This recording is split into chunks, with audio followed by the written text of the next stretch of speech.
Jackson. Well, good afternoon. My mic up and going? Good afternoon. How are you all? I'm Arthur Herman, Senior Fellow at Hudson Institute, and I welcome all of you and also welcome our distinguished panelists for what I promise you will be an illuminating and in some ways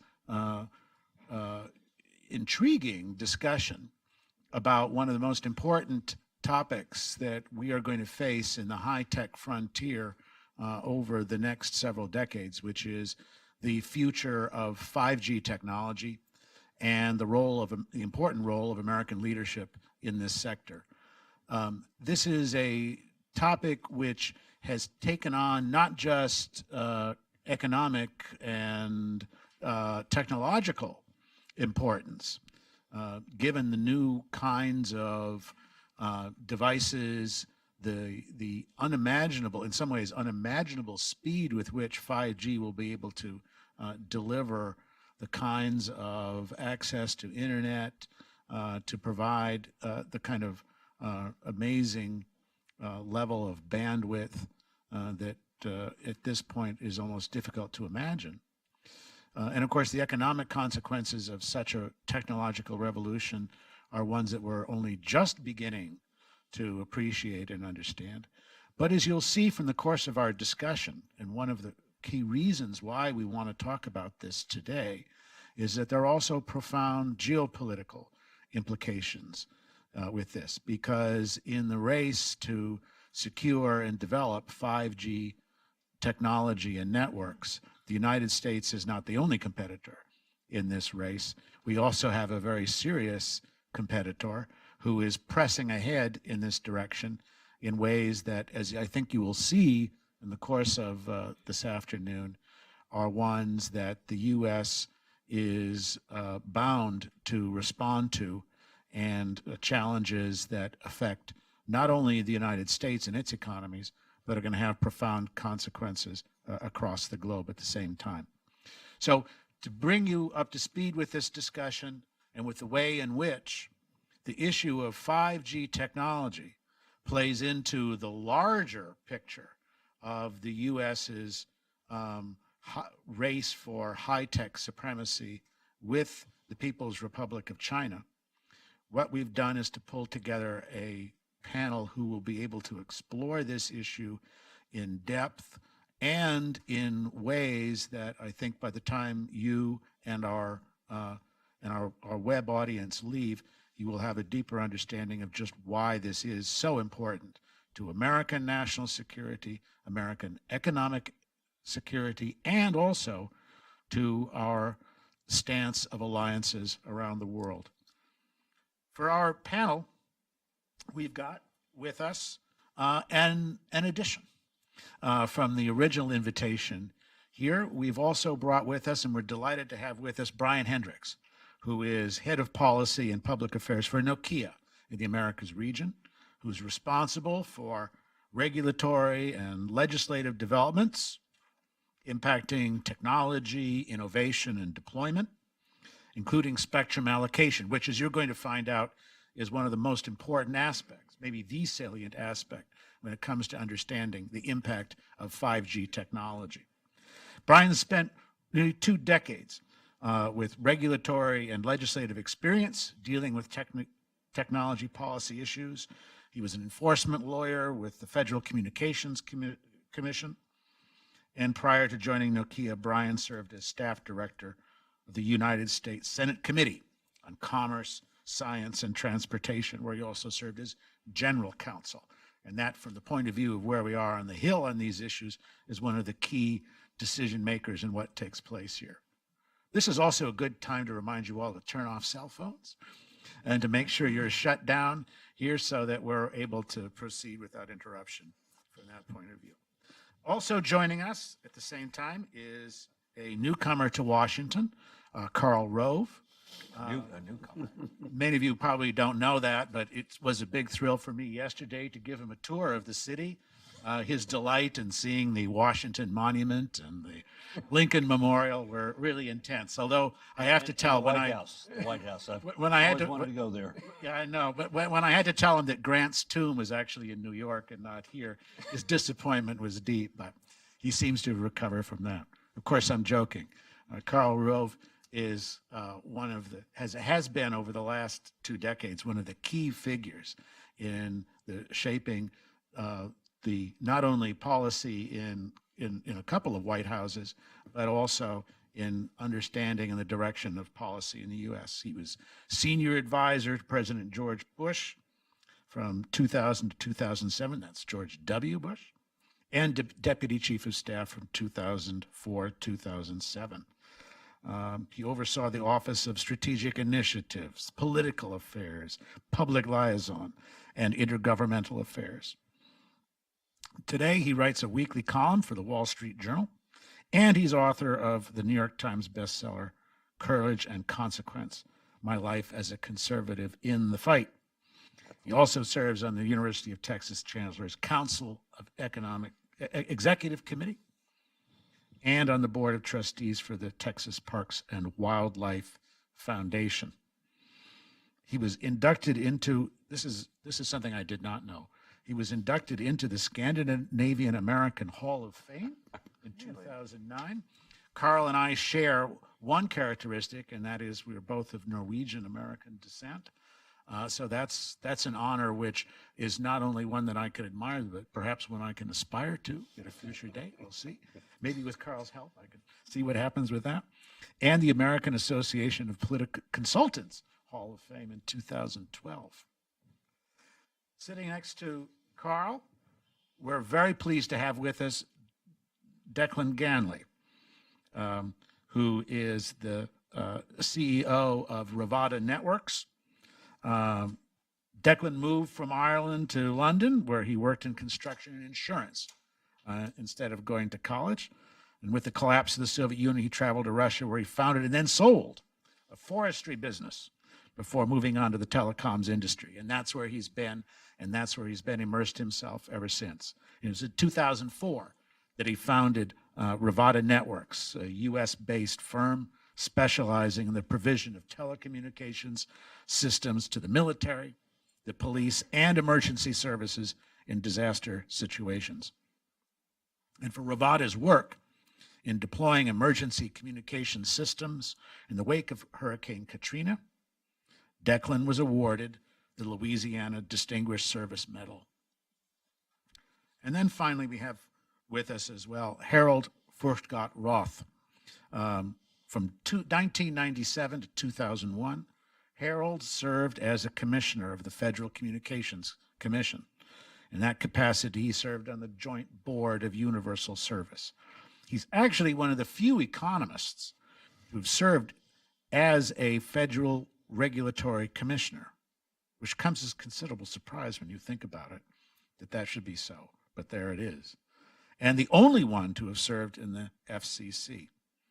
From 2001 to 2003, he was a visiting fellow at the American Enterprise Institute, where he completed the writing of A Tough Act to Follow, which was about his earlier work in the House Communications Committee, implementing the Telecommunications Act of 1996, which was one of the most important and revolutionary acts in dealing with telecommunications in our country's history. But I'm delighted to say that we've now got him, and that he is now a scholar at the Hudson Institute.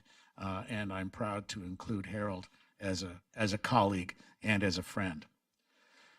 So for the course of our discussion, what I thought we would do is have each of our panelists talk about their perspective on this issue of American leadership in the 5G technology, of the challenges that leadership faces, and the ways in which we can extend and direct that. And I thought I would begin our discussion with Harold. Well, first of all, Arthur, thank you so much for that very warm introduction, and thank you very much for organizing this panel. It's great to have this issue here at Hudson. It's very important for the United States. And I think you wanted me to begin by just talking about what is 5G. 5G stands for fifth generation technology. There have been 5 generations of wireless technology, roughly, you could say, one every 5 years or so. 5G replaces 1G, 2G, 3G, 4G. Those technologies were very well defined within a specific frequency band of spectrum, and had incremental amounts of capabilities, faster speeds, greater capacity, greater reach. 5G is a change. It's different from the prior generations.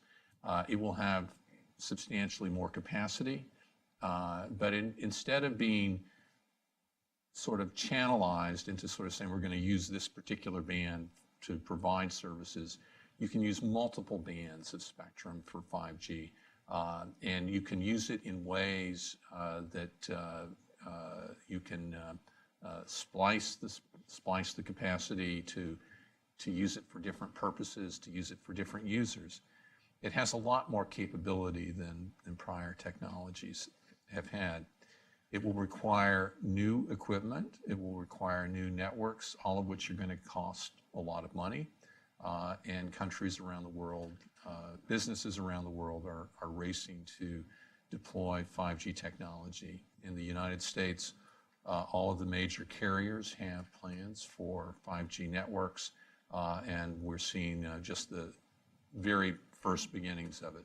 The other big difference I would say about 5G technology is that unlike prior generations where you could say, these are the specific bands and only these bands can be used for, say, 4G LTE.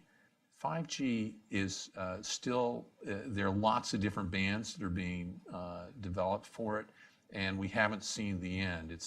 We don't know the ends of where 5G technology will ultimately be used. Quick technical question for you. We talk about 5G, we talk about it as a wireless technology, and yet so much of the discussion about the cost and infrastructure involved in 5G focuses on fiber optic cable and fiber optic cable. What's the link between those two technologies? How does that work? Well, all wireless technologies from 1G to 5G all require what's called backhaul. It's not that all of the network is being done wirelessly, although in theory it could be. In practice, it isn't. It's to interconnect with the rest of the internet, fiber-based networks around the globe, and being able to connect those networks requires not just the wireless infrastructure to go from a cell site to a handset, but it requires a fiber network from the cell sites to the rest of the internet. And from a regulatory point of view, who is it who's got the final oversight over what unfolds and takes place? It's the usual regulators. In the United States, it's the FCC and regulatory agencies in countries around the world. And the kind of spectrum that we're talking about is going to require a lot more spectrum than 3G and 4G, and how will carriers and users have access to that additional spectrum? How would that work? Well, different bands of spectrum are being used for 5G in different countries around the world. Here in the United States, we have an auction that's just about to begin for some very high frequency spectrum. Lots of new bands are being opened up. A lot of the high frequency bands have very short distances, and they're very useful in urban environments, but they're not very useful in less dense environments. And one last technical question on that for you, and that is one of the other sort of things that people talk about that will be facilitated through the rollout of 5G technology, in addition to the incredible speed with which you'll be able to have access to the internet and to services provided, is also the way in which this will become fundamental, what they call the Internet of Things. and to the whole range of devices which will now be able to be sort of plugged into the internet. We think about Internet of Things today in terms of things like the smart regulator for temperature in your home and for a variety of appliances, but we're really looking through 5G for a big expansion in terms of Internet of Things access, correct? I would say this is kind of a semantic issue, whether Internet of Things is the same as 5G. In my vocabulary, they're different. There are two things going on. One is the ubiquity of attached devices into the internet, and that's called Internet of Things. Every consumer electronic device is going to be connected into the internet in some ways. A lot of that connectivity doesn't necessarily require a lot of speed or a lot of bandwidth.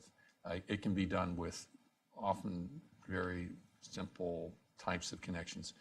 5G, I usually think of as enormous capacity, enormous throughput, low latency, things that will certainly include the Internet of Things, but not necessarily.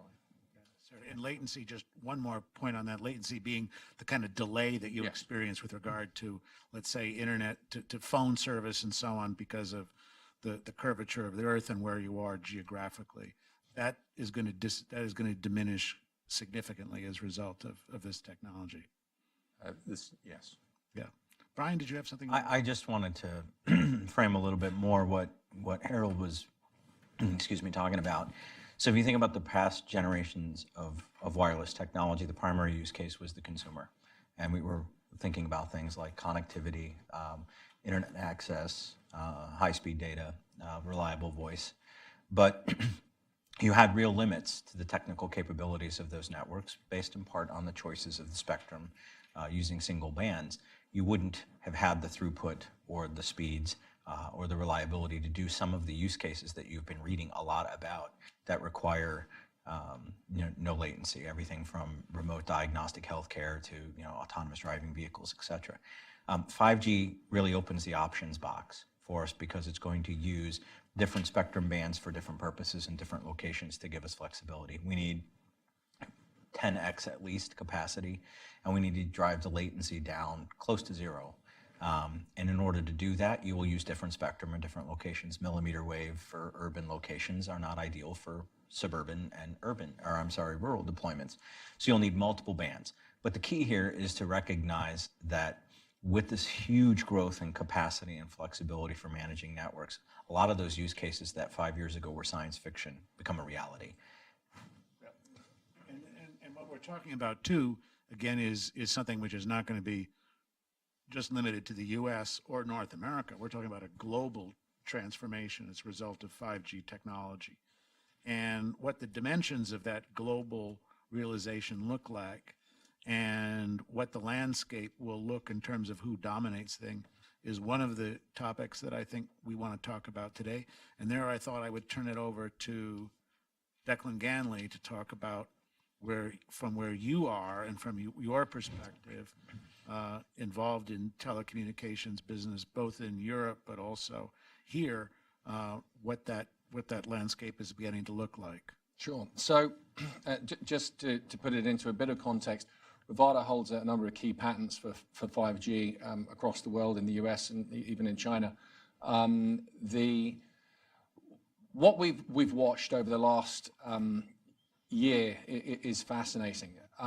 Think about another way to think about 5G, and Harold is right, it's not just about the Internet of Things, is potentially 1 million plus 2 million connected devices per square mile in certain circumstances. Some of those things doing very, moving information that's a tiny amount of information and off-peak times, and other devices moving huge amounts of information at other times of the day. And it's necessary to look at the international field and what's gone on in the context of the history over the last 20 years, really, of the wireless industry. So in Europe, you had the 3G license auctions that raised a huge amount of money for governments. That took money out of the private sector, moved that money into governments, and started to slow down the amount of money that was available to deploy networks, and that otherwise might have gone into dropping the price of capacity. And yet price has come down, but carriers have been squeezed. And carriers have been squeezed all over the world. And there wouldn't be agreement on this panel, for example, uniform agreement on this issue, but our experience of this has been that as we have seen carriers get squeezed, carriers have decided not to move off a retail consumer model, but stick to their guns with the retail consumer model, have wholesale as really a almost despised part of their, but necessary part of their businesses, but have focused on retail. And that focus on retail has resulted in a situation where this has become about propping up price, the price of a gigabit, and that being an equation of the difference between producing a gigabit and what you can sell it for. So what's the cost of production, what's the price, and keeping that spread as wide as possible.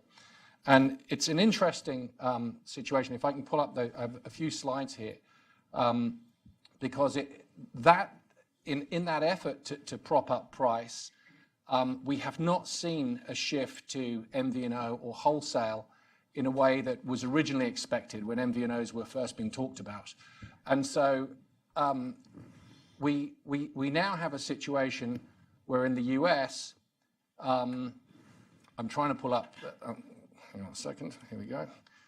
In the US, we have a market of the median gigabyte price that looks like this. So amongst the OECD and EU 49, the US has the highest median price per gigabit in the world.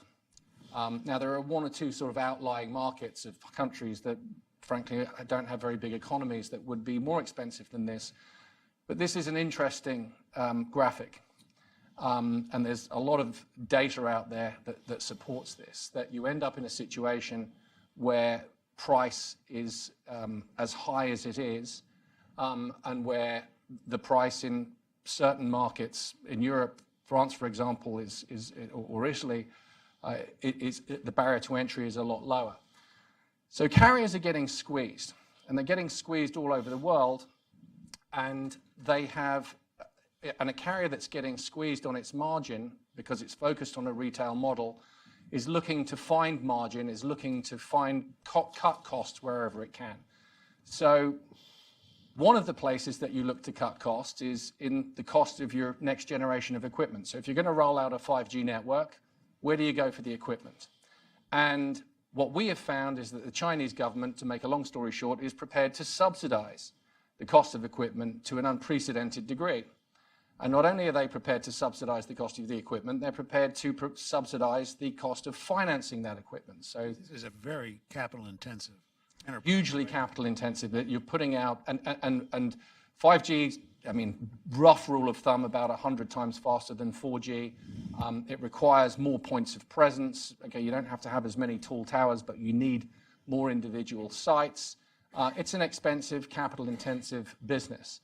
So your cost of equipment is a huge part of being in business and staying in business, and your cost of financing is hugely important as well.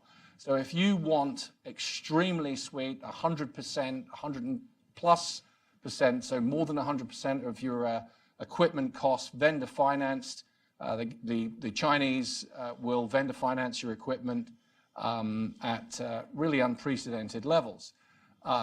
And what has happened is carriers focused on this retail-centric model have become de facto, and it's not their fault, but they've become Trojan horses for Chinese 5G technology. And they've become Trojan horses because they're the guys that will go in and do the lobbying. It's not going to be somebody that flies in from Shenzhen or Shanghai to do the lobbying. It's going to be somebody that went to Eton with the deputy minister. And in the UK, for example, you have a situation where publicly announced Three, which is owned by Hudson Institute, a Hong Kong company, has announced that it's going to do its 5G rollout with Huawei. Not publicly announced, but our information is that that EE, the other carrier, another one of the carriers in the UK, is doing the same thing, is going to go with Huawei, and that Vodafone is going with Huawei outside of everywhere except Greater London. So the rest of the UK will be a Huawei 5G network. And the countries here filled in red, and I think there's now 61 of them. That map represents the countries that have already signed 5G contracts to deploy their 5G networks using Chinese equipment, and primarily Huawei equipment. The countries that are pink are countries that are currently testing that equipment in government-approved testing operations, but that are, if you like, leaning in that direction right now. This is based upon publicly available information.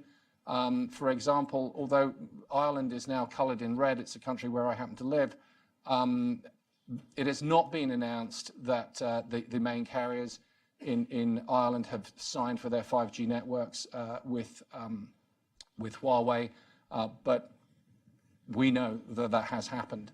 So because we have this carrier-centric, retail-based pricing model that's seeking to prop up the price of the gigabyte, you're looking to, in a market where retail wireless is 100% penetrated.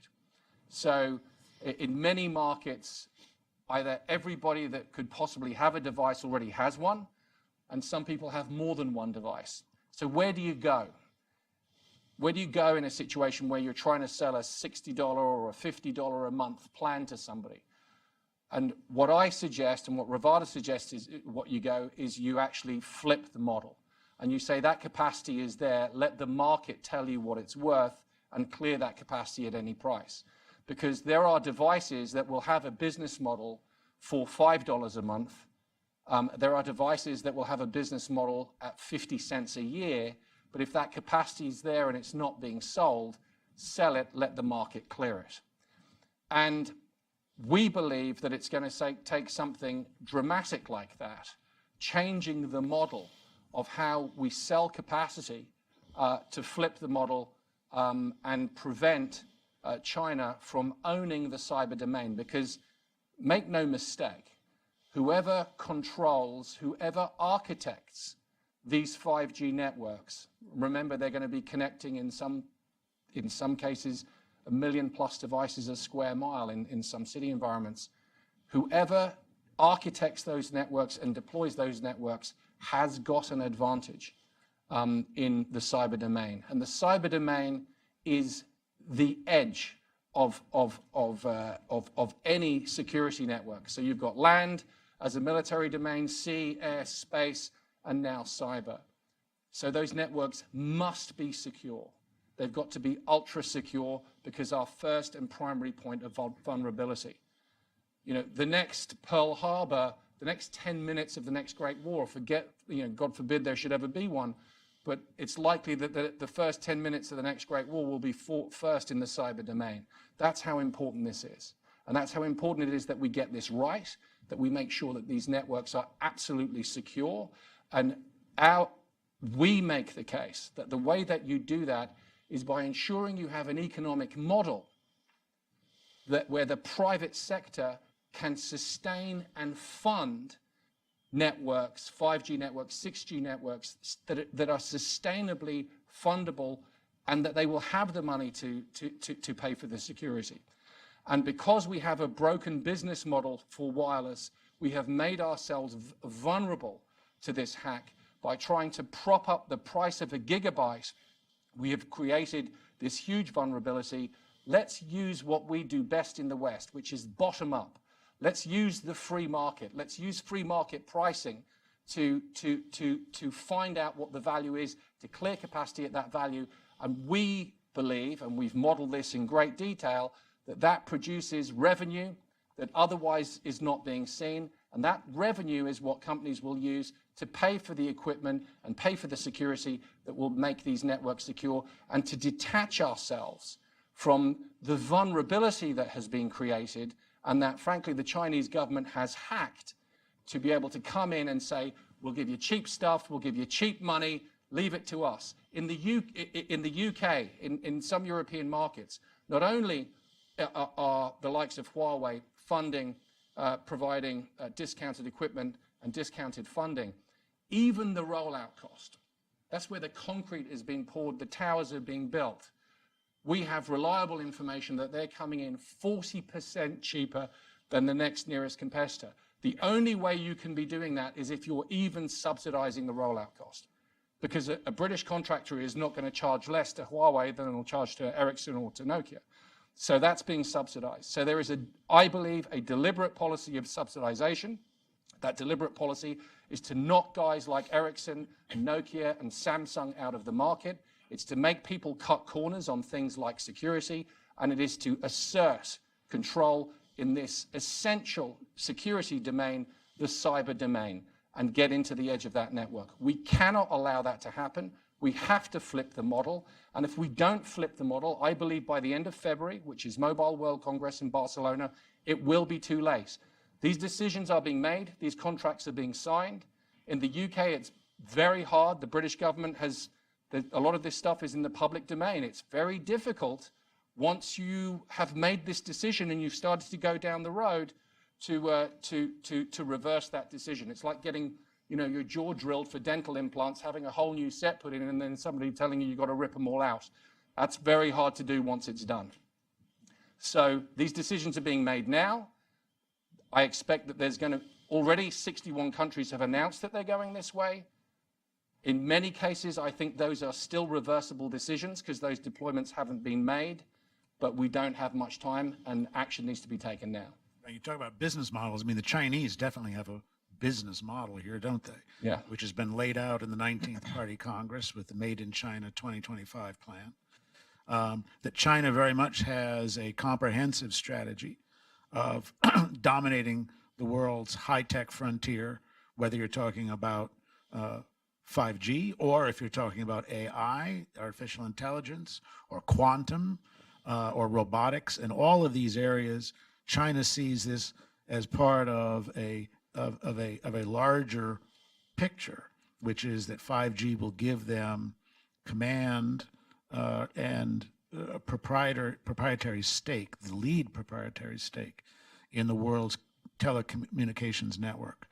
And as we know, that's an issue from the point of view of security, let alone from the point of view of the economy, of the economics involved, that for example, our armed services who will look forward to being able to use 5G networks in Asia, in Europe, in the Middle East, to know that they'll be sharing that information across those 5G networks that are wired by Chinese companies, specifically by Huawei, is not going to make them feel very comfortable about the information in the networks in which they would have to rely. And they're not in a position, the intelligence services and military services aren't in a position to create their own networks. They're going to be in a very difficult situation. You can see in the UK right now this debate playing out. It's in the Financial Times almost every day for the last couple of weeks, where you have the government issuing a letter asking the carriers to effectively back off.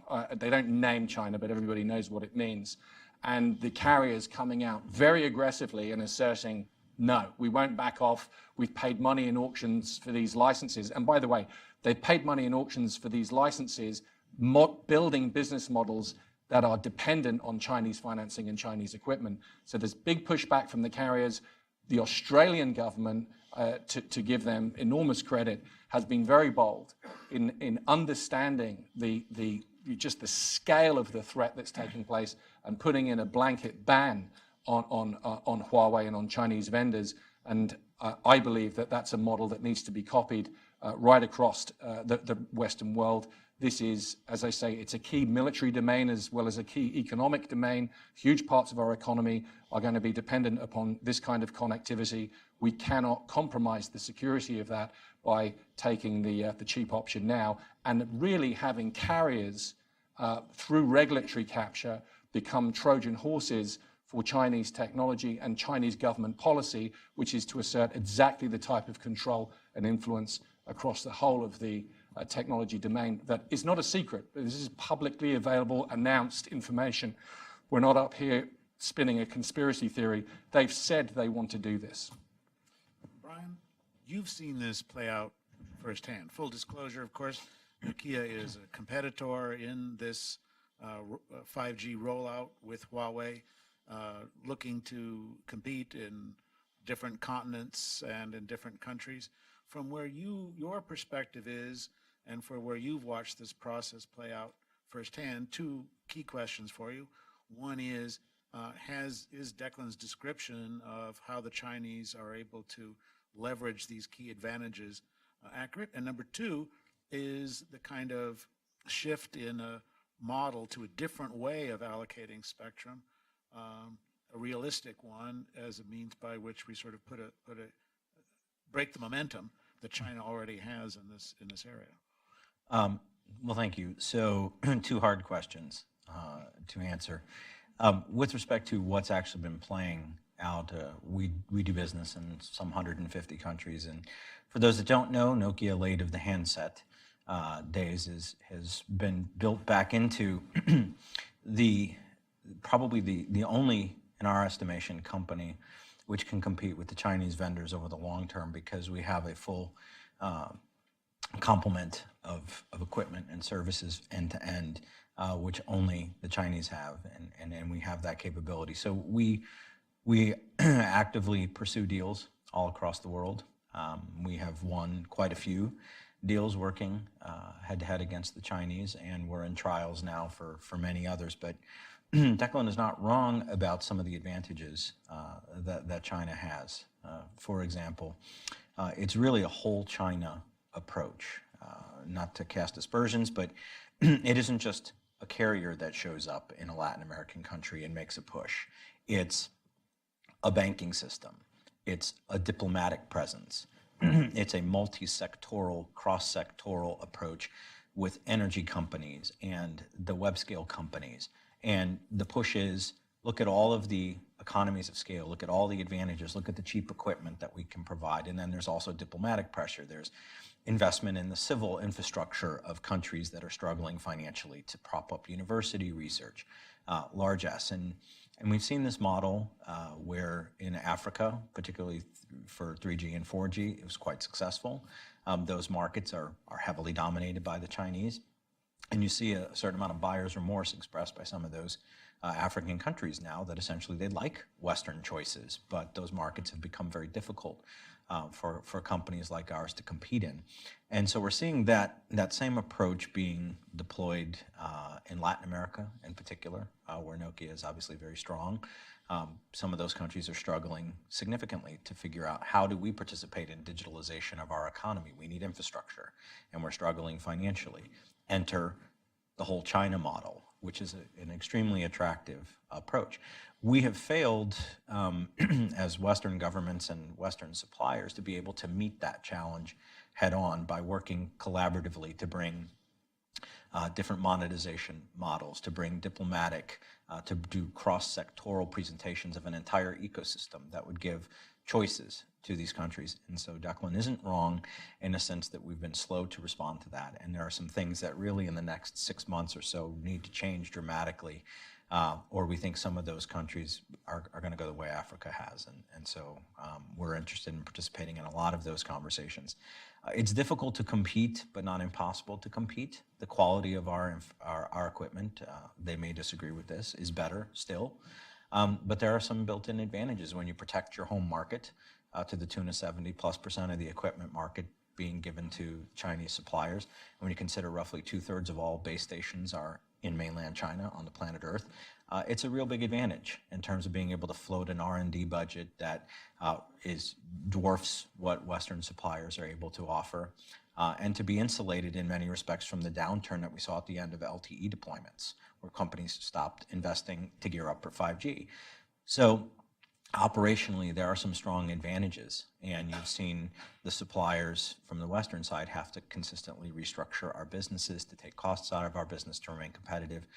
We think we're pretty well positioned, but there's no question that a concerted effort from the United States and Western governments to present an alternative to the whole China model would be very advantageous for Western suppliers in terms of being able. In terms of spectrum, excuse me, I think there will be strong resistance among our customers to the idea of changing a business model to a wholesale model, as Declan points out.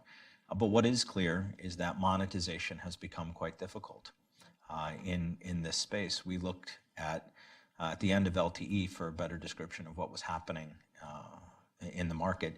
We saw two key indicators, average revenue per user and return on capital employed, flat or falling in most of our markets. And that's a really tough set of economics for a carrier to justify an enormous expense of acquiring spectrum for auction or the next round of commercial deployments of equipment to upgrade your network. So there's no question that monetization remains a challenge. One thing that has to happen is we have to be judicious in the regulatory choices we make that don't constrain operators from doing some experimental things like prioritization of traffic. That feeds into the net neutrality debate that we've talked about, because those economics remain very difficult. I don't know if what Declan proposes is something in the mid to long term that can happen. I do know there will be culturally a significant opposition to it among our customers. But I think I see these issues as two important issues, but two different issues. Think in the short run, which is to say the next 6 months, maybe 9, maybe less in some places, the die will be cast for what the equipment market and services market looks like globally. It isn't too late for some governments to make different decisions about their deployment. The one thing that I think is clear, and I think this is important to say, I see we've got some folks from governments here. Our message is very simple. You don't start in a place where for Nokia or Ericsson or Samsung or Juniper or Cisco that you need to create a cybersecurity center to review our equipment and to attempt to do very difficult things like go out into a network to look at code every time it is updated to see that it isn't nefarious. You start in a position of trust with us as a supplier that you simply don't have with the Chinese. And each government has their own reasons for reaching those conclusions, but many of them have reached those conclusions. And I think our view is that it's difficult, if not impossible, to mitigate security risks in these new rounds of networks that are put there purposefully. And I'm not suggesting they are. I'm just saying if you believe there is a risk of that in certain suppliers, we don't believe that that is easy to mitigate. We think if you can't start in a position of trust, and we have a 153-year heritage, right, as a company, then you have some difficult choices, because I think when we look and forecast what will be running on top of these networks, it's not just you and me and our consumer use case. The premise behind 5G is to drive the verticals. It's to drive remote diagnostic healthcare and digitalization of entire sectors of the economy. The sheer volume of data that will transit these networks is almost incomprehensible to us at this point. So if you can't start from a position of trust, then you're nowhere. One more question, then I'm going to turn to Carl. Very quickly on the issue of standards and 5G standards as part of, if you like, the contest now between China and the West. How important is it to have kind of robust standards, and who sets those standards? How important is that as to who ultimately wins this contest? Did everyone get the question that I had posed with regard to the role of standards in these things? Are you just addressing me? No, I'm talking to Brian. Oh, you said Carl. No, So, I had one more question for you Oh. before I shift over to Carl. I understand. I think Thank God. You just didn't I want was to really answer the nervous question. there for a moment.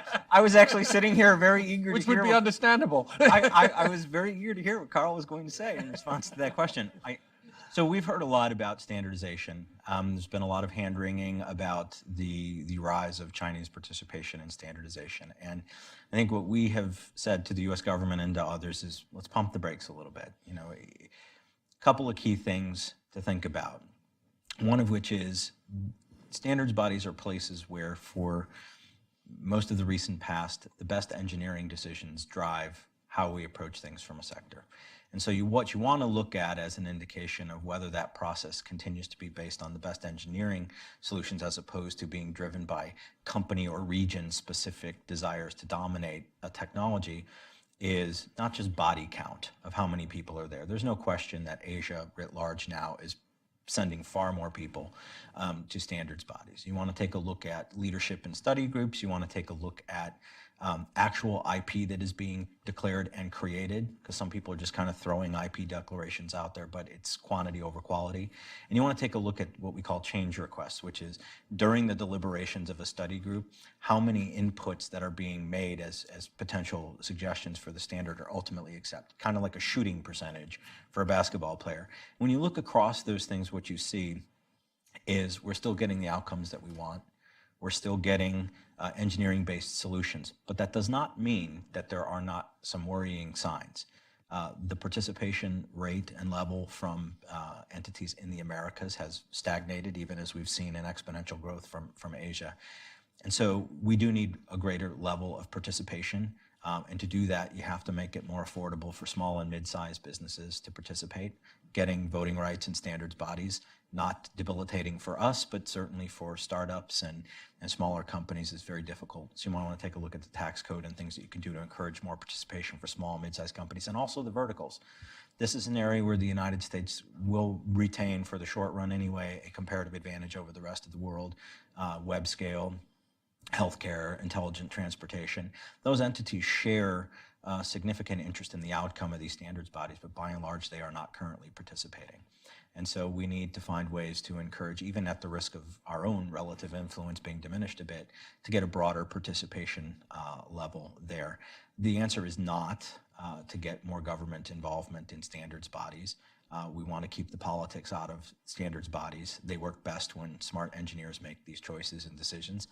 I don't think we're at a bad tipping point, but we also cannot ignore the fact that Asia is rising in supremacy. And it is, by the way, part of the 2025 strategy to essentially dominate standards development.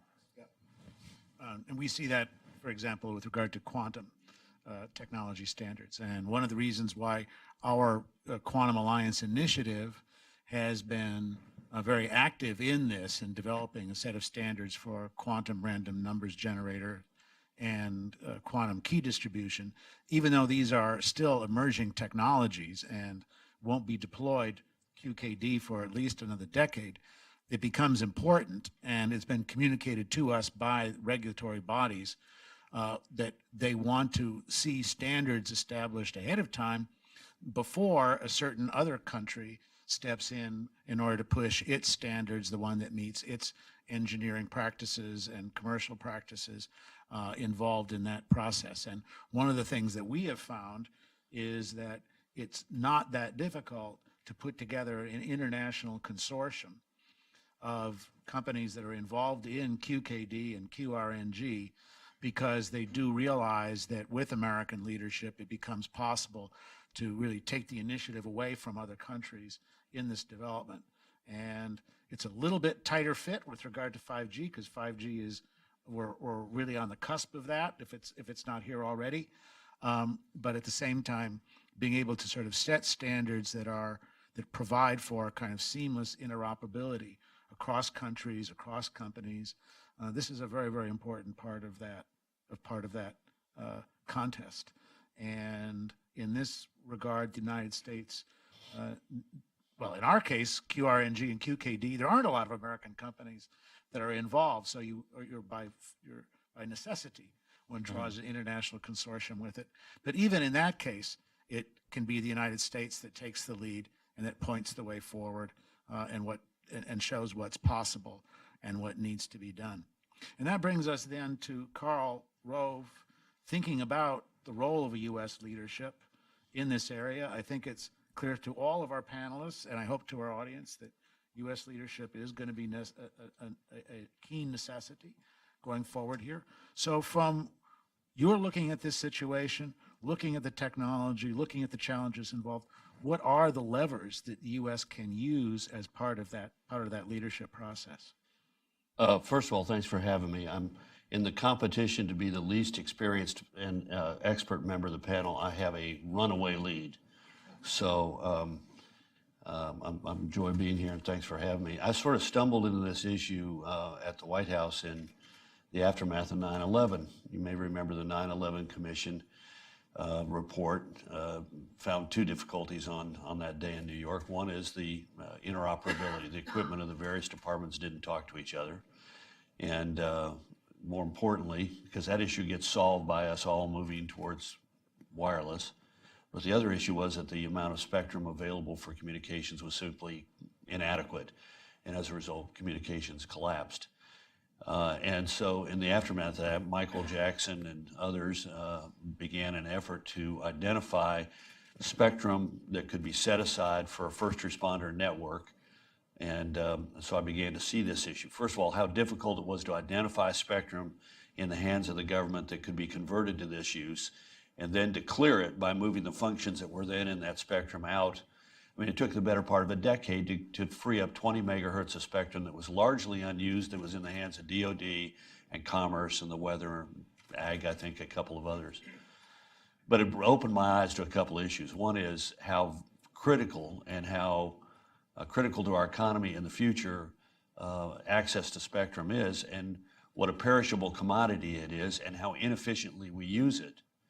And it's one of the things that ultimately led me to an association with Declan, because this question of how do we, God is not creating any more spectrum, and yet our demand is growing at 50% of the year and likely to accelerate as we download more videos and the Internet of Things comes on, and precision agriculture and all these other things that we're not just talking about but getting ready to do or already beginning to do, begin to take up spectrum. So I'm interested in this because there is an issue of how do we more efficiently use spectrum than our current model, and I want to come back to that in a minute. But you ask about our strategic competition with the Chinese on this. I mean, the 19th Congress, Xi, we want world leadership on these technologies of the future. By 2025, we want to command the heights. This is not an economic threat alone to the United States. This is a strategic, a geopolitical threat to the United States that has to be met with a geopolitical response. And there are advantages of having a command and control economy. And we see a lot of those in that map with 61 countries. They are methodically bribing, cutting deals, offering sweeteners to get themselves to that kind of advantage in places where they shouldn't have. Now, some of it is reversible, a lot of it is reversible, but 61 countries signing agreements to either test their equipment or to let them deploy the networks is a problem. But a command and control economy also has weaknesses, and we see it in four things that we can exploit. One is they got a reputation for shoddy equipment and shoddy deployment. And we can exploit that by having a better product. They are the debt dependency instances in Africa and Asia are causing some people to have doubts about whether or not they want to be further dependent upon the Chinese. We saw this become an issue, for example, in the Brazilian election, where the ultimate winner was a clear skeptic about did Brazil want to engage in more deals with the Chinese that made them more debt dependent upon China. The third thing is the Chinese, even for a thing like this, don't have enough money. So they're going to have to get other people's money into this. And some of that is going to come from international lending institutions, and some of it is going to come from the private sector. And the weakness there is that both of those sources of money, if they've got a better alternative, are going to be more likely to fund the things that come with a better alternative.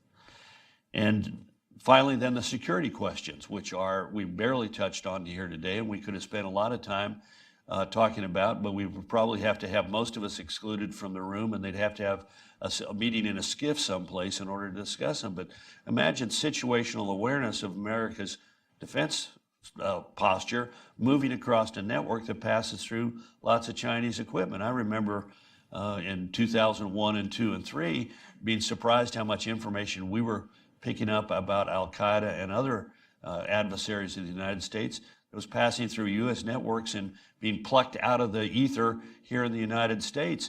Imagine what the Chinese would be able to do if they dominate most of the backbone of 5G around the world. So These things all combined, I think, if we have proper U.S. leadership into supporting an alternative, and there may be several alternatives. The one I'm an advocate of is an open access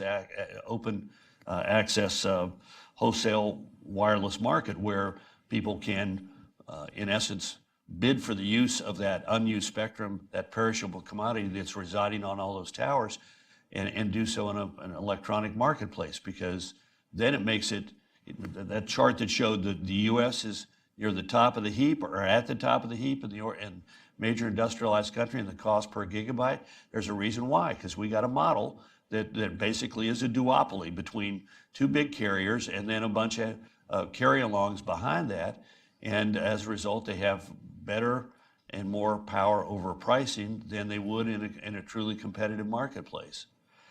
Which brings me to the final point I wanted to make, which is about the carriers themselves. Look, they've done a great job for our country, but they have a model that is yesterday and is not up to this challenge, in my opinion. 5G, they have a 25-year plan for rollout. And a lot of those plans don't cover a lot of the country.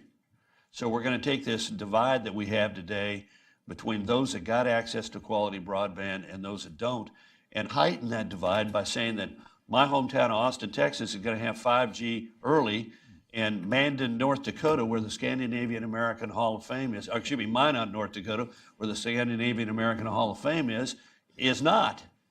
And this is a problem. They have legacy investments in 4G and 3G and a psychological commitment to a model that says when we have spectrum, our object is to use that spectrum only for us, and if we're going to provide it to somebody else, by God, we're going to skin their hide in using it. And if we don't, if someplace is uneconomical for us, used to have a ranch in Fort Davis, Texas. You've never been there. It's actually north of Valentine, Texas, population 263. Nearest hospital is 2 hours away. The nearest gas station is an hour and 15 minutes away. That part of the country is served by West Texas Telephone, which gets its spectrum from AT&T, because it has a federal subsidy that makes it more attractive to AT&T to say, we'll license you to handle all the business out there in far West Texas, because we'll be able to charge you not the normal and ordinary price that we charge in an urban area, because you get a subsidy, we can get an extra kicker. So they're going to be, whether they like it or not, they're going to be reluctant apologists for the current structure that's allowing the Chinese to get 61 countries and us to get 0, and allow Huawei and ZTE to grow and Ericsson, Nokia, and Samsung to shrink in their business to this very important market. So, Game of Thrones is coming on back next summer, and winter is coming there, but Barcelona is coming for 5G, and the United States has got an opportunity between now and then to begin to change the game. Let's see if it does. I'm glad you mentioned the carriers involved here, because, again, full disclosure, they have been AT&T, Verizon, the Innovation Alliance have been supporters of Hudson Institute in the past. We have a great track record with them. But one of the great advantages of being a nonprofit institution and a think tank, and of a initiative like the Quantum Alliance Initiative, which is able to look at the whole range of technologies and understand their impact from a strategic as well as economic level, is that we're able to open up to new ideas, to have a diversity of views, and to really sort of think about the fundamental problems and issues that underlie all the business models, and also the way in which our government is able to participate and will participate in this new high-tech frontier. Declan, do you have one more thing you want to say? I was just going to say, a privately funded, privately built wholesale model that was purely wholesale, becomes a resource for carriers. It's actually not a threat to them. They see it as a threat right now. It will actually become a resource that they can use and exploit. And that's the case, not just in the US, but across all of these 61 countries that have already signed deals with the Chinese to deploy 5G, and all of the others that are testing. So this is a way to flip the model. The challenge, obviously, and Declan raises some interesting things. I think we tell you from our experiences, there are quite a few other reasons why those 61 countries have signed deals. I like my simpler explanation. With the Chinese. There are structurally some problems, and I think once again I would return to the notion that we have been, as Western suppliers and governments, competing with one another, understandably, for the business, but we have not been sufficient in providing a full ecosystem solution that goes across multiple sectors, that utilizes the resources of the various governments.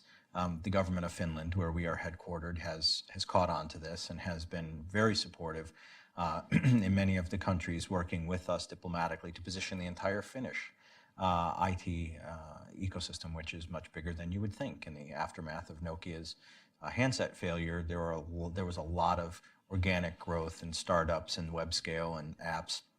And so there's an ecosystem to position. And where we show up and we do that, we win deals.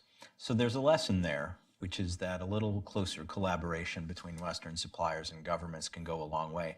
That's the last thing that I would say is I think what makes me somewhat skeptical of the wholesale approach is more pragmatic, which is you're talking about cultural acceptance and adherence to a particular pricing strategy for most of our customers. It's neither right nor wrong. I mean, it probably is right or wrong, but I'm not casting that judgment. What I would tell you is that the discussion about whether to pursue that type of policy objective and the implementation of that will take some time. Doesn't mean it's not a worthy discussion. It just means that the die is being cast now for what 5G will look like in the next 6 months. And so I think we are putting our focus on what can we do to provide a real alternative to developing countries to keep their markets open for Western suppliers. Carl? Yeah, I hear you about taking a long time, but there is something out there that will help the movement towards a wholesale open access market, and that is the customers. American Trucking Association, for example, endorsed this. Why? Because they're paying AT&T and Verizon to send 10,000 pieces of information a day from the average 18-wheeler moving on America's highways, and they know what it's costing them. And if there's a way to get it done cheaper, they'd like to do it cheaper because, again, when that truck is moving across US 90 through West Texas, it's not just simply paying AT&T and Verizon, it's paying the charge on West Texas Telephone. 10 largest farm groups in America want an open access wireless market. Why? Because they're getting hit hard by the cost of wireless. The largest rural electric co-ops in the country, one of their officials told me, if we had this market, we would give away wireless meters free because you're telling me we can tap that meter at 1 o'clock in the morning if we've got coverage rather than paying the freight to AT&T. Large, I don't want to use the name of it, but a very large commercial company that has sends billions of pieces of data a day through wireless, AT&T, and pays bills to Verizon and AT&T and so forth. I happen to be talking to the CEO as a personal friend on an entirely different issue. When we finished what he wanted to talk about, I said, I'd love for an introduction to your CTO to talk about this. He said, well, tell me what this is. Explain it. When I finished, he said literally, hold on, I'm getting him on the line with us. Because he said, you cannot imagine how much money we spend each year to communicate the information about our business and how much it costs us. And you're telling me that I could find a way to get that cheaper. So there's a customer base out there that is going to be open to adaptation if there's a nationwide open access network. Hell, they'll be amenable to it even if there's a regional network, because they're sitting there saying, my choice is to pay a price that is dictated to me versus a price that I can bid for. And particularly if it is time sensitive or not time sensitive, there's a big implication for that. So I agree with you. It's going to take a while, but from what I'm seeing out there, and it's limited, obviously, there is a market for it because of how much people are now spending. They may not be able to articulate that we pay that big a chunk per gigabyte compared to the rest of the world, but they know instinctively it's a big cost for their business and they'd like to lower it. Harold, did you want to say something? Sure. One of the great strengths of America is precisely the openness of our markets, the ability of companies to tailor their offerings to meet consumer requirements. Economics is really based on the idea that supply follows demand and not the other way around.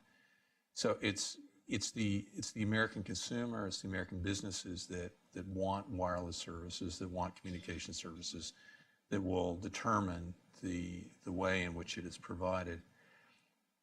And the greatest way to support the development of really any service is to make precise property rights, to enforce those property rights.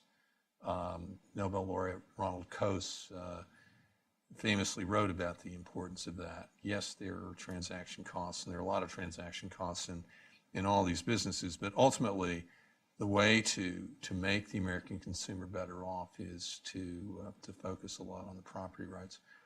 One of the things we haven't discussed up here today, which I know is a big concern to all the manufacturers working in this business, is the protection of property rights. There is wide-scale theft of intellectual property rights that just compound some of the problems that are going on in this business.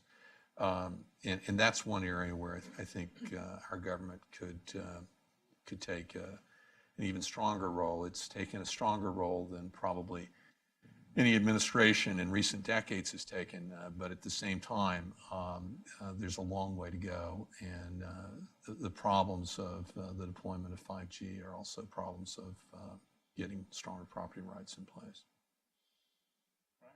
I was going to say, ironically, on the IP point, we spent the last few years of the Obama administration turning back pushes and efforts from what I call the Silicon Valley Free Lunch Society to alter dramatically how we protect intellectual property, particularly as it relates to standards essential patents.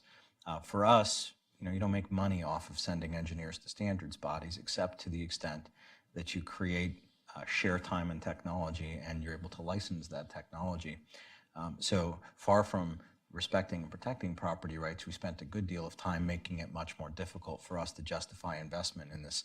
Thankfully, this administration has turned its attentions to a more fair and balanced approach to IP enforcement, but you also had the Section 301 investigation, which pointed out clearly that it remains an ongoing challenge to get a bilateral enforcement and respect for intellectual property with China and other places. So that is, I often am quoted when I say, we policymakers need to stop doing stupid things. That was a stupid thing, to weaken intellectual property rights ahead of a huge wave of new technology that the people needed to underwrite investment in. We think things like net neutrality, which overly restrict the ability of carriers to monetize through things like prioritization and experimental pricing models. These are the kinds of policy things that make it much more difficult on operators to monetize, on us to generate return on our investment in technology, and all of those things inure great benefits to the Chinese model because we cannibalize ourselves. I can't emphasize the intellectual properties issue with new technologies and emerging technologies enough. We had a whole conference here with the Quantum Alliance Initiative on quantum technology and intellectual property and how important protecting and strengthening those kinds of rights and patents are for, and the right kinds of use of patents, not as a defensive measure to shut down innovation by others and competition, and how important that is for advancing and then moving forward with commercialization of these kinds of emerging technologies. Hugely important. Should we open it up to questions from the audience? Let's do that. What I'd like you to do is, when you raise your hand, just wait for a microphone to come around so everyone will be able to hear your question. And then if you can just identify yourself and divulge what you're willing to do of your affiliation, and we'll be happy to hear your question. So we have a question there with the young lady, and then we have two questions over here as well. Hello, Eliza, student. Thank you so much for joining us, but I want to say that much of the discussion, both today and in general, is about competition. It's ultimately this premise that we're in a tech race. You see Ian Bremmer say that there's an AI Cold War. So I kind of want to challenge this notion just a little bit, and I was wondering if there's actually room for collaboration between the US and China, and if so, where? I think so. I think it begins coming out of the Section 301 investigation. We've gotten a bit off the rails in terms of what remedies were actually sought in the approach here, but I think the message to China was ultimately, let's work together on bilateral enforcement of intellectual property. I think Nokia has been extremely successful in China. In fact, we have the largest market share of Western suppliers in that market. We win deals there. We're respected by the Chinese government. And part of the reason is that we're collaborative. We say to them, for example, when they were still eschewing participating in standards bodies, look, instead of coming in and mandating a particular encryption mechanism for China, bring it to the standards body. Let's have a better encryption mechanism. And you guys are now interested in exporting your technology to other markets.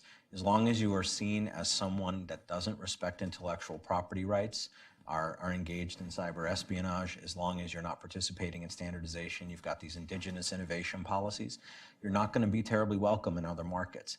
And we've been successful in getting engagement from the Chinese government to recognize that they need to conform more, as much as their economic model will allow them to, frankly, to more Western trade norms.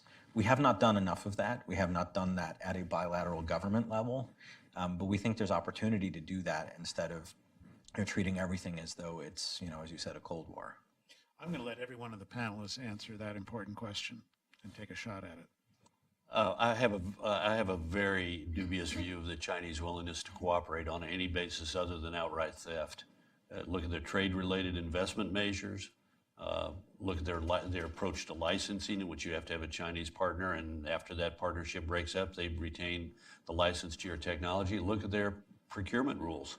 You want to sell lots to the Chinese government, you got to produce it in China with a Chinese partner, and the Chinese partner has access to all your technology. I thought the administration did a very good thing in March by filing its action at the WTO on intellectual property. I wish they backed it with a diplomatic initiative to get every other country which has IP rights around the world that they're concerned about losing in China to join with us in that action. That's the way to get the Chinese to abide by the rules, get the rest of the world to insist on it.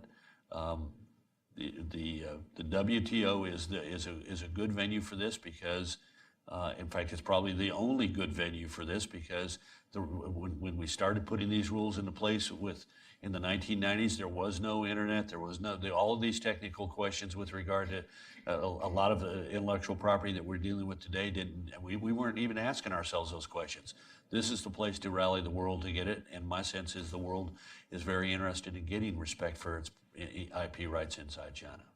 And would it be fair to say, Carl, that we have tried and bent over backwards on the cooperation route with China for 2 decades or more, including subsidizing a lot of the technological development, including infrastructure within China, and that the real problem has not that level of cooperation this problem is getting worse. has made things worse. Yeah, this problem is getting worse. There's no evidence whatsoever that the Chinese have stopped stealing technology from any source they can get it. There are stories about rifling through people's people's phones and computers at international meetings of industry experts just so they can steal information. I mean, this is a continuing pattern on their part, and there's little that they've done to gain the trust of the rest of the world, which frankly is an advantage to us right now if we turn it to our advantage. Declan? So I'll give you one example. We were involved in a bid in a Latin American country. 3 days before our bid submission, our bid boxes were being delivered to our office in downtown, very Tony neighborhood, and the vehicle carrying our bid boxes with 2 members of my staff in it was hijacked at gunpoint, and the bid boxes were stolen out of the trunk. And now I don't think it's because the thieves, valued good carpentry. This is sharp-elbowed stuff, and we cannot be naive in understanding what the stakes are here.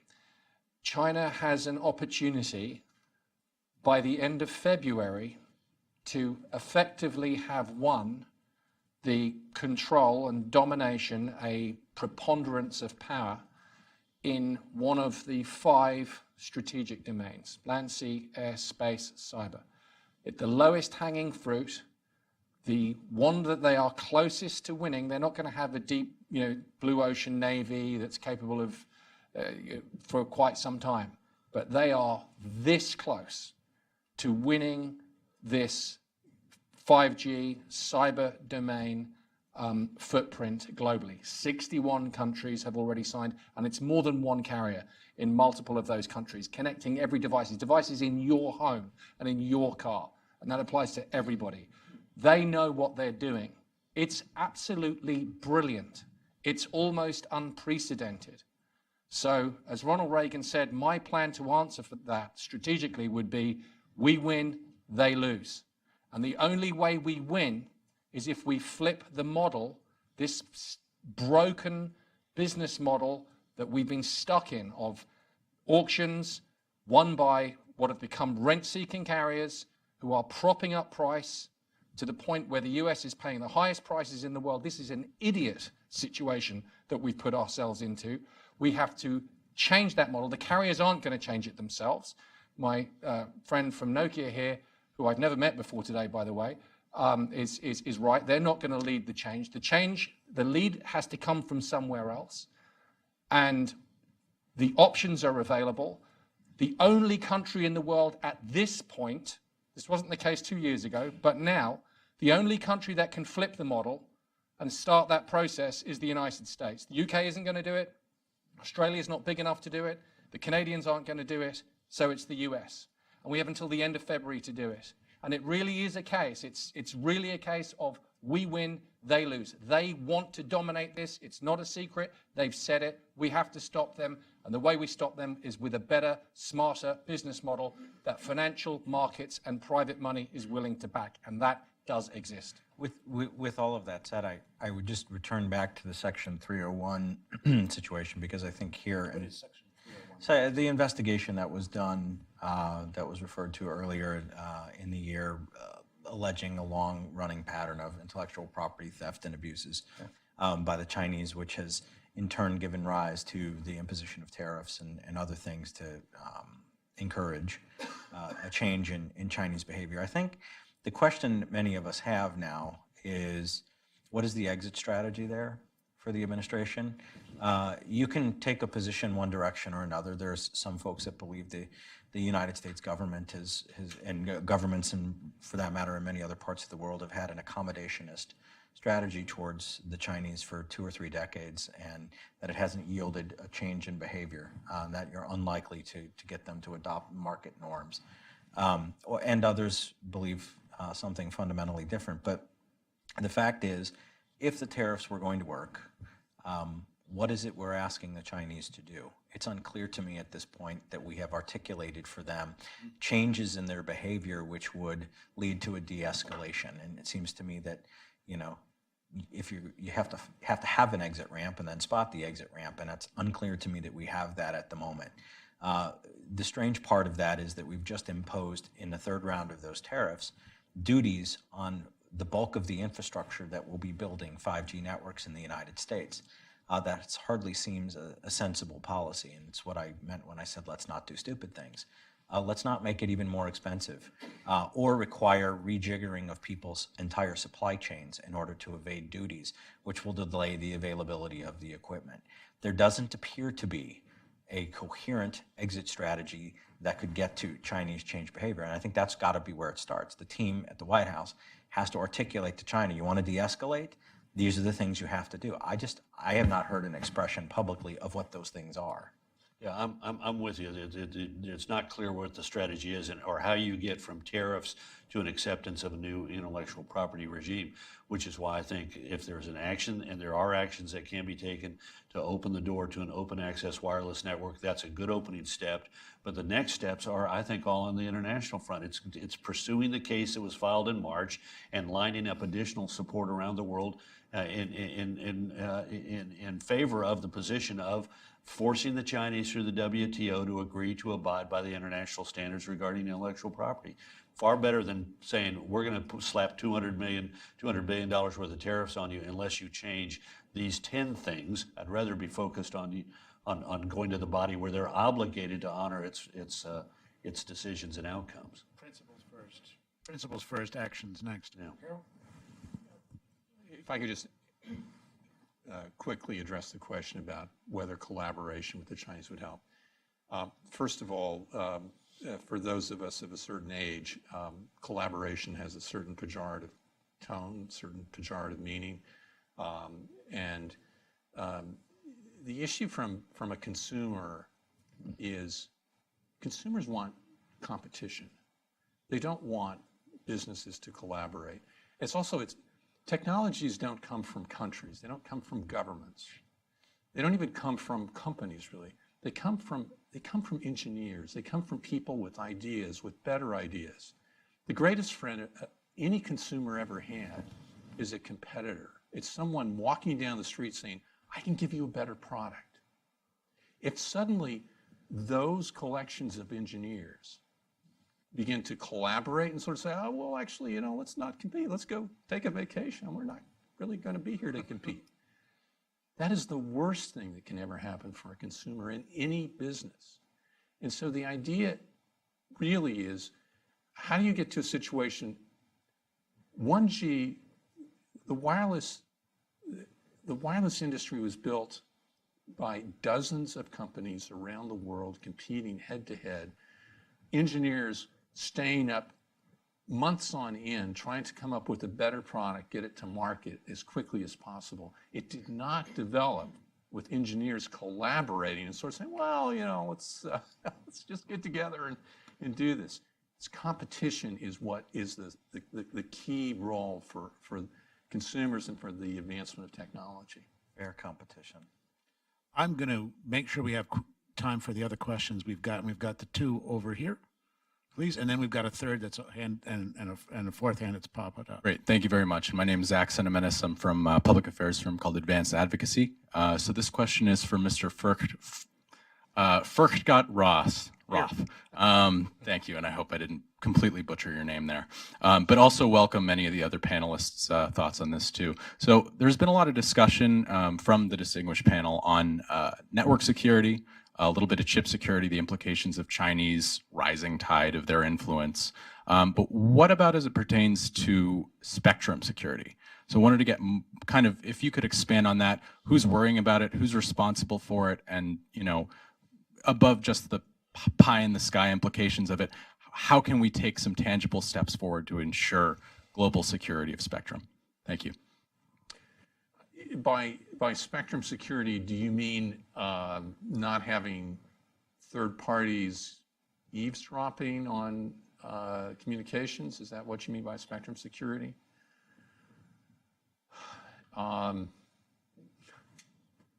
It's a big problem. I'm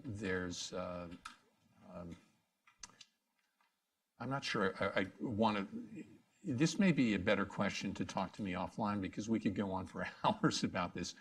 Leave it, but let me just say that it's a very serious problem. There's a lot of security breaches that go on with wireless communications. So a lot of security breaches go on with wireline communications as well. Security is a very big problem that has not yet been solved. I can speak a little bit to this. We had a discussion earlier among some of us about standardization and where are things going now. And I made the point that security is, there's a trade-off, particularly when we're talking about a wireless network, between security and how much radio resources available to serve the subscriber. We could make a very, very, very, very secure radio head, but it might not have very much capacity left to actually give services, which is not to excuse not having security. It's just that we are also looking backwards over the previous generations as we design the equipment for 5G to think about where did we maybe fall on the wrong side of some of those choices in previous generations. So for example, you have IMSI catching opportunities with LTE where you could essentially put a fake base station between the user and his cell tower and spoof the device into disclosing its location and intercepting the call. Part of that was making a trade on radio resource availability versus security for LTE. That particular issue is being addressed in the first release for 5G. We are focused on layering security for 5G. So we'll never be perfect. in terms of how we minimize, we're making it as difficult as possible. Another one that was obvious in LTE, which is fourth generation, is the control channels for the radios were fairly narrow, and it opened it up to something called smart jamming, which is a bit of a challenge when you consider we're building a national public safety wireless network in LTE. So that's an issue that had to be addressed again. So you're constantly looking backwards at vulnerabilities and things that existed in the previous technology to figure out how you can make things more secure moving forward. Now, the good news with 5G is the options box is even bigger, right? The challenges are different and in some cases bigger, but all of the tools that we've had before, things like isolating individual network elements to protect them, all of the firewalls, all of those things are still part of the options set. But we're also going to be introducing things into 5G like AI, machine learning, sort of adaptive security measures where you're actually taking people out of the equation because, if a person has to log into a network, sometimes they bypass their credentials or whatever. We want to make networks more self-adaptive to security challenges that happen. So we're being very cognizant of challenges from the past. But that said, there will be new threats which emerge, and we have to be responsive as an industry in doing that. And I guess the last point is we also have to ask tough questions of the carriers. Who are my customers after all? We do a lot through the standards bodies to develop security approaches, which we are required to support in the equipment. But there isn't always a follow-on requirement that they actually deploy all of those security tools that are developed through standardization. So we have to be smart about making sure that they have the right incentive mix. We're not in favor of command and control, but there has to be something looked at in order to make security a priority and incentivize making sure we deploy all the tools that we're developing. Here's what we're going to do. We're going to have two questions on this side, and then we're going to finish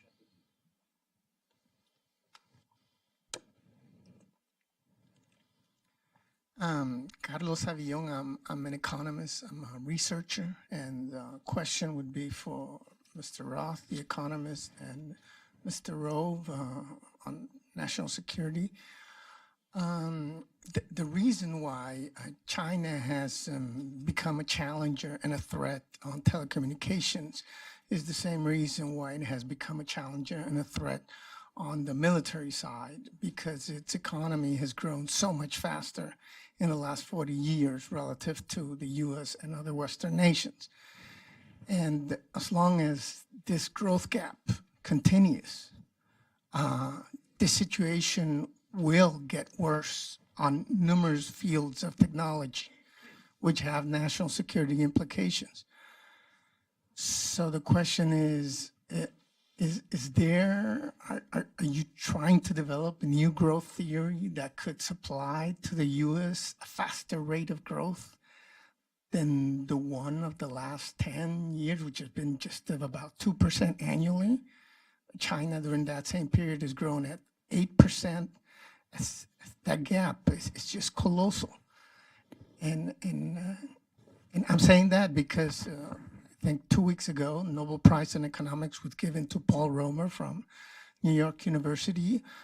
And great reason for that was because he's been saying that economics doesn't have a mechanism to guarantee fast and sustained economic growth for any nation in the world, which is the reason why they call it the dismal science. And that there's a reason for new ideas, but nobody's coming up with new ideas. So I'm wondering if you as a think tank have been trying to develop new ideas, and Mr. Roven, even in his within the Republican Party, are there new ideas trying to attack directly this problem? Okay, I'm going to phrase that question slightly differently if I can, so to fit with where we are, and I'll do it this way. And that is in terms of winning the 5G sweepstakes with China, to what degree are we looking at economic factors, and to what degree are we looking at political factors as far as what drives this competition? I think the answer is both and all of the above. All these factors are important. but I think the question is a good one in terms of economic growth is going to drive demand for new services, and as long as China is growing faster, it still is not as large as the American economy, but projections are in the next 10 years it will catch and exceed the United States if it continues on the same growth path. There's no question, I think in my view, there's no question the greatest national security asset the United States could deploy is to get to faster economic growth. And I think it's a very simple solution, which is less regulation, lower taxes, do things to define and enforce property rights. Those are the things that I think most economists over time have agreed on. I think the administration is taking steps in those directions. There's a lot more that can be done. But I would say that over the past 10 years, economic growth in the United States has been less than 2% on average. But in the past 12 months, we've seen 3% growth. The economy is picking up. We are having less regulation. We are having lower taxes, and we are having greater definition of property rights.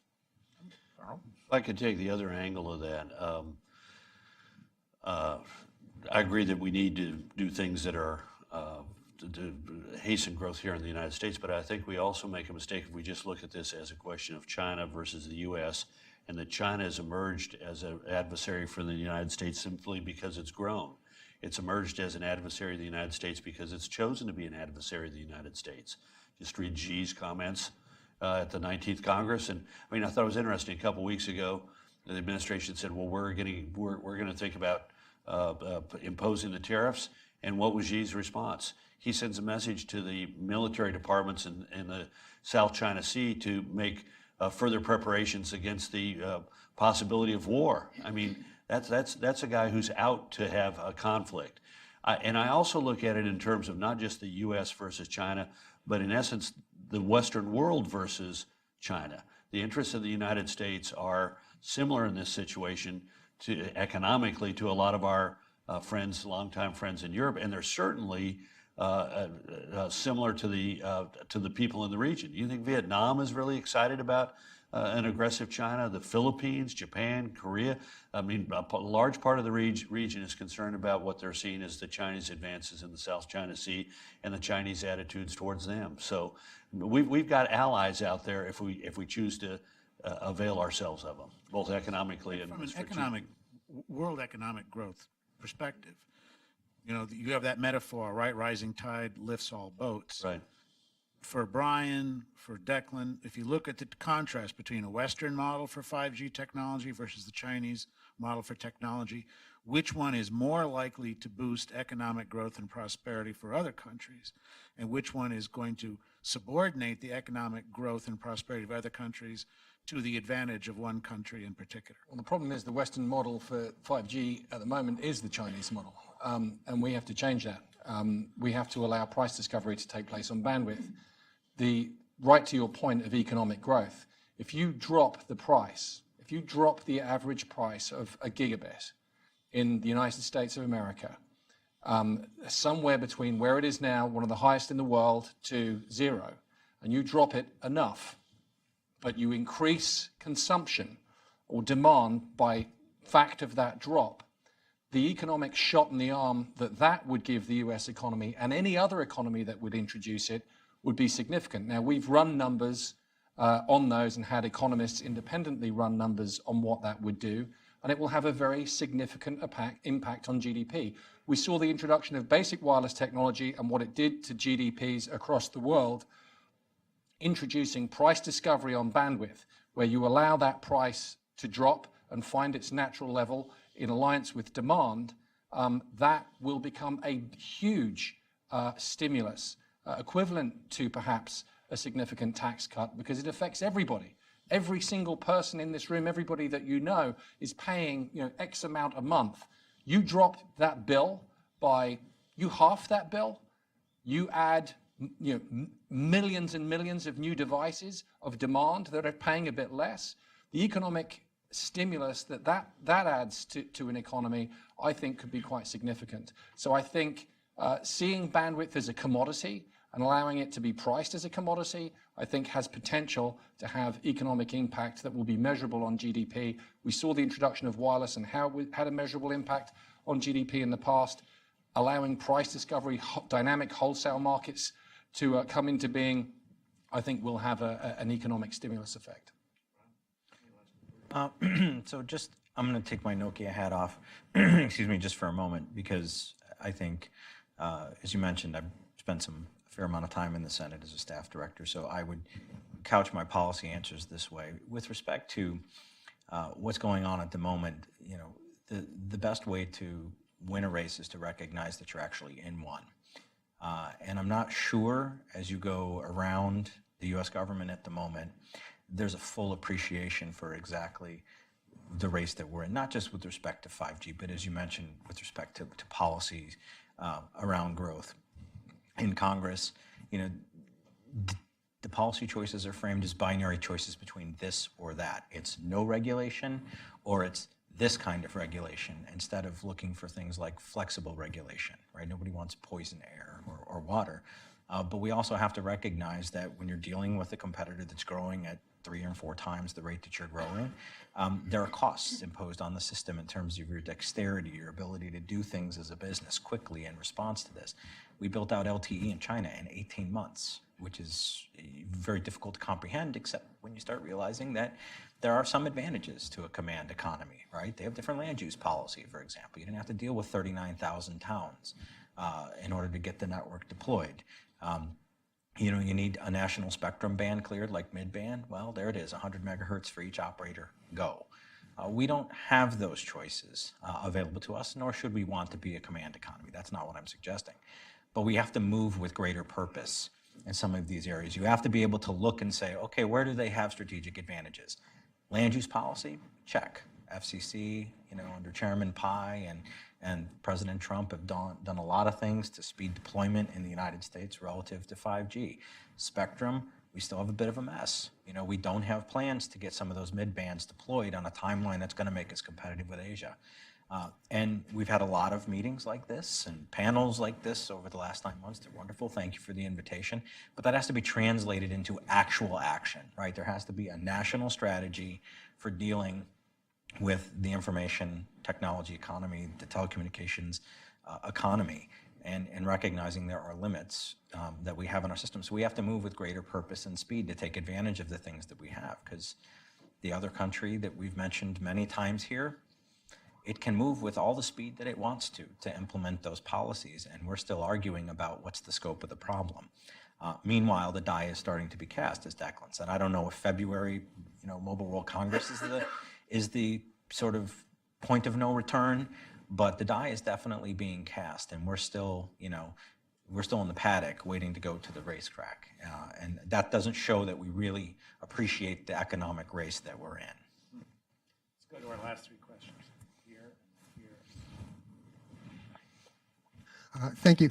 Dave Rabinowitz, I'm a retired engineer. And by the way, engineers do collaborate. Business people compete. Engineers are more interested in making progress than making money. But my question is, if you look at 4G and below... We can do both. Well, if you look at 4G and below, you're thinking about cell towers every few miles or whatever it is. But for 5G, and especially urban 5G, it's more like Wi-Fi. You've got a whole bunch of small stations. A building like this would have a whole bunch of separate base stations. And in theory, the owner of the building could install the Wi-Fi system himself and then rent the capacity to the carriers. And the question is, under the current regulatory environment, is that possible? So this will be interesting, and then I'll let Declan, this is totally his wheelhouse, I would imagine. I think you're going to see a very interesting thing happen in 5G, which is these questions are they're starting to be asked at the tail end of LTE with the idea of things like private LTE networks for certain applications, and we're happy to sell all the equipment in the world to people that would like to do this.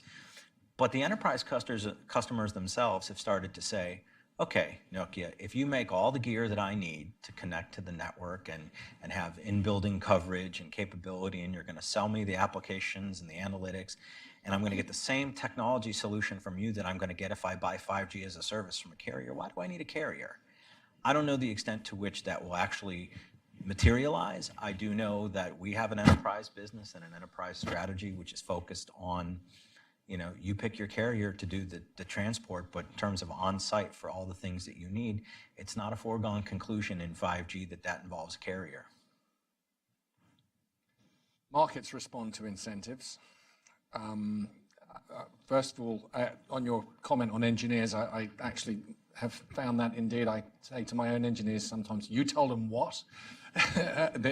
When they talk to their engineering colleagues from some of our commercial competitors.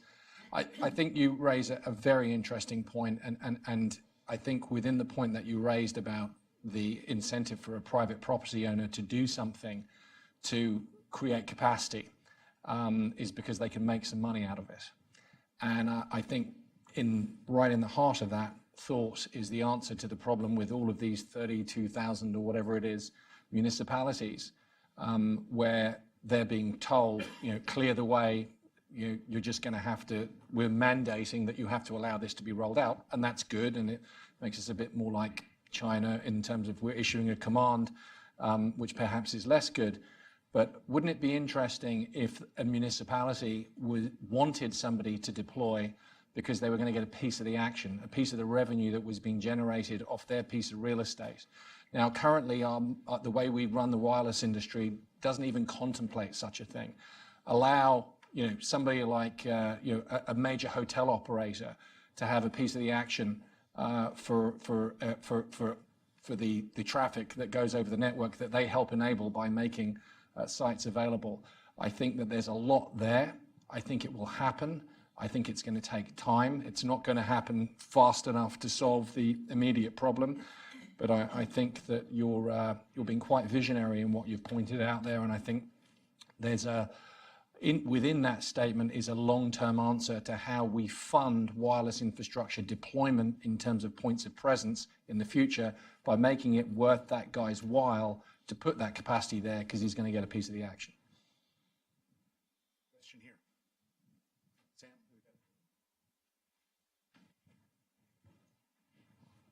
Thank you. Katie Wang with Newtown Dynasty TV. Just wonder if you have communicated your concerns to the Trump administration on this, the technology, this 5G issue, and how's their response to that, and will they take any concrete actions? You're asking me? Any of you? Yes, for some time now. We have flagged, I think, a couple of dimensions, one of which is, what we consider to be unfair competition and lack of engagement to the whole China solution that we're seeing other places, and encouraging the U.S. government diplomatically to get involved in this space.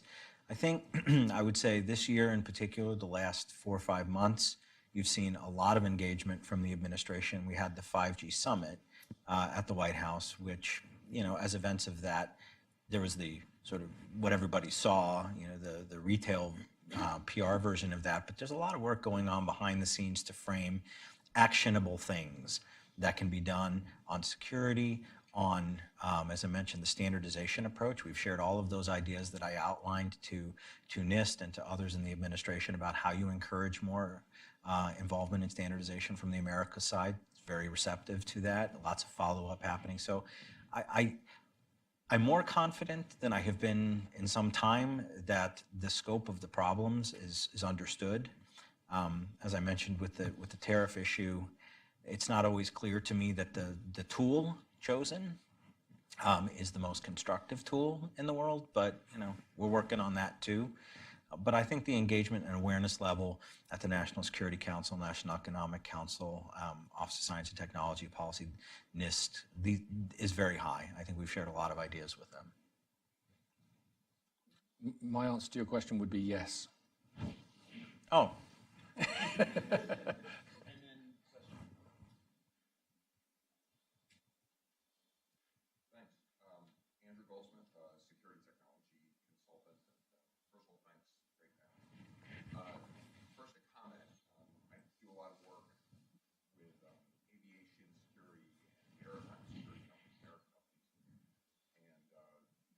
Those of you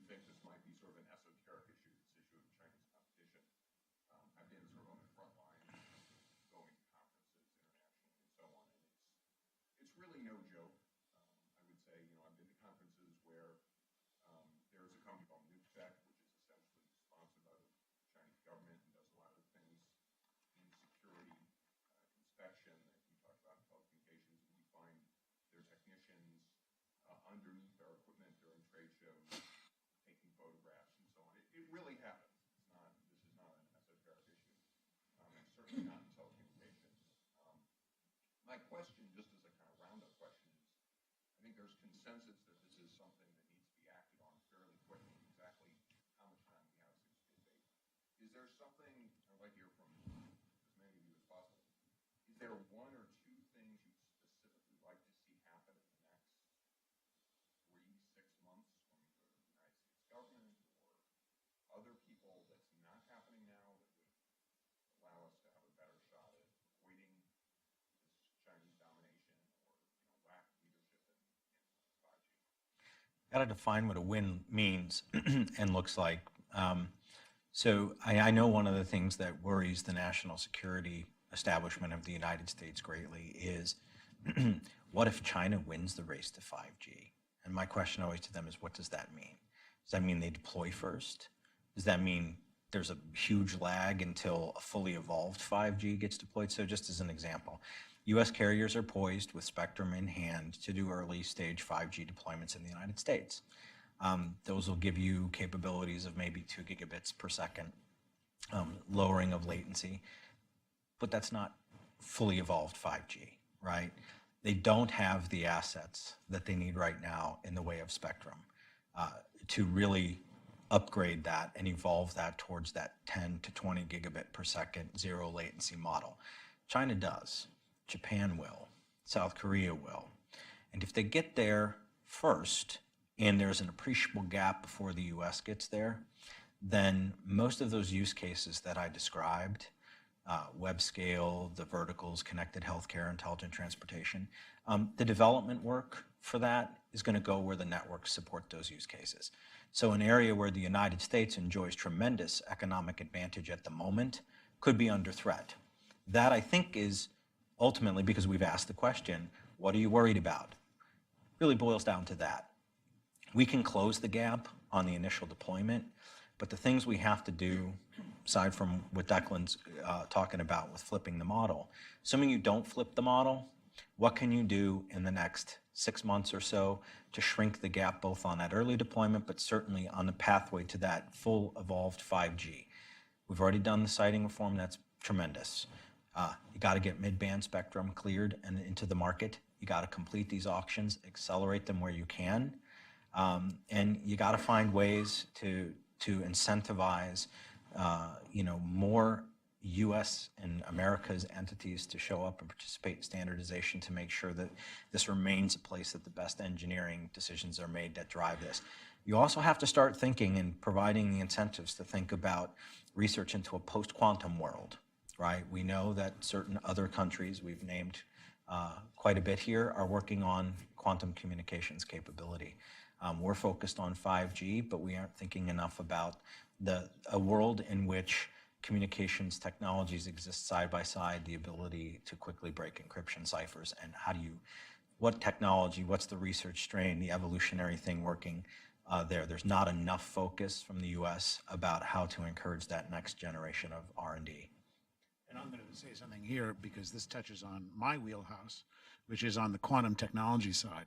And from speaking from that angle, one of the things that I would like to see, may not be the primary goal, but it could be a pivot point, is more concentration on making 5G technology networks quantum capable so that they are able to incorporate quantum technology going forward over the next decade and a half to 2 decades.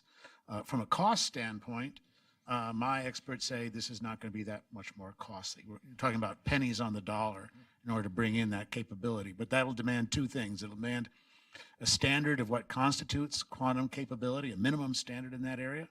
And also, I think it's an area in which you can say, here is an advantage. If we have that kind of quantum capability built into the standards for 5G, that will be an advantage that we have over Chinese competitors.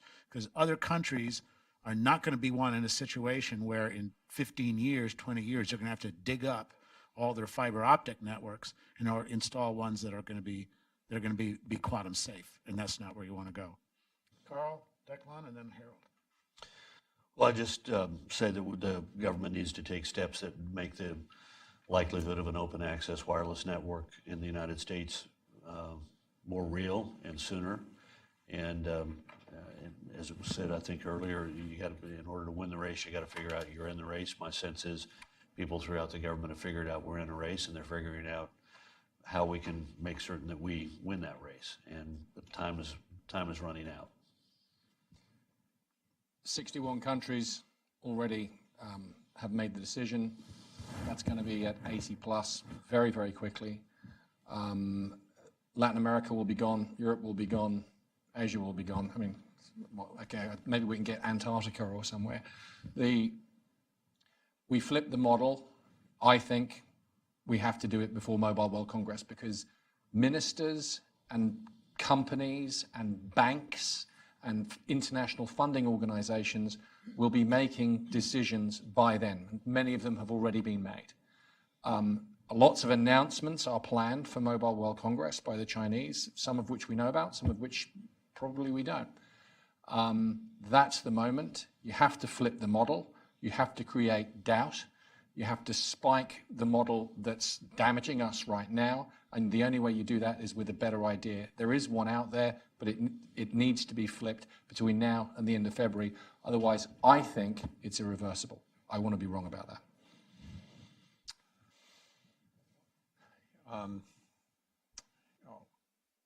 I want to echo what Carl was saying about coming up with a plan.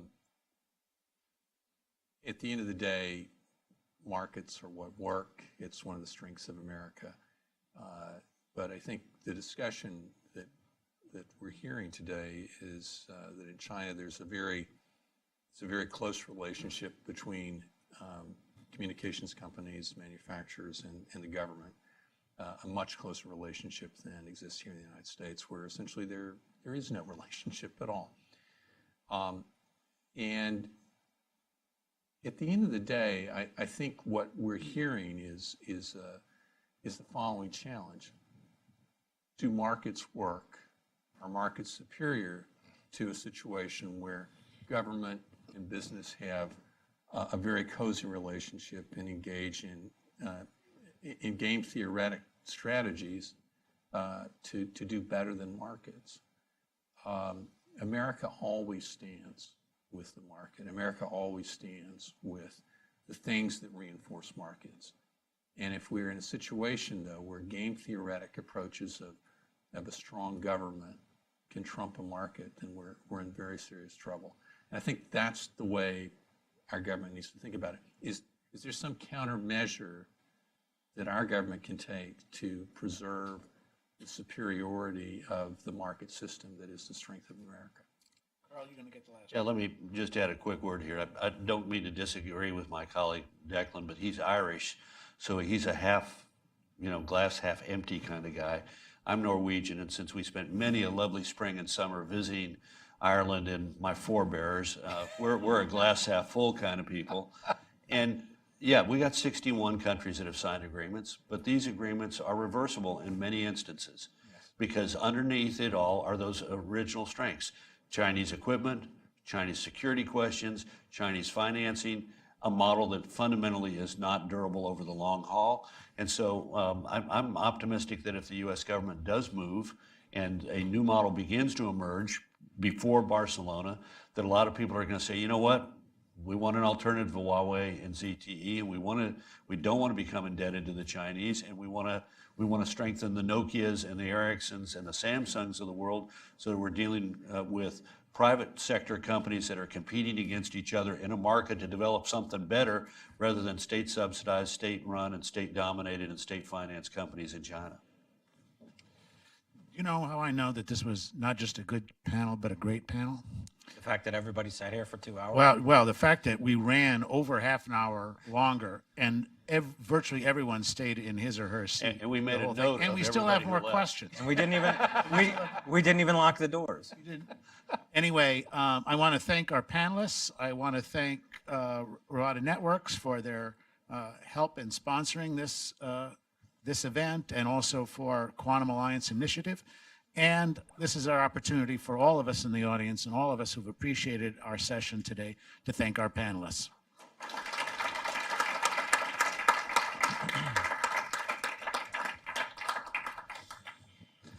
Say hi to the boss for me. I will. Give her my best.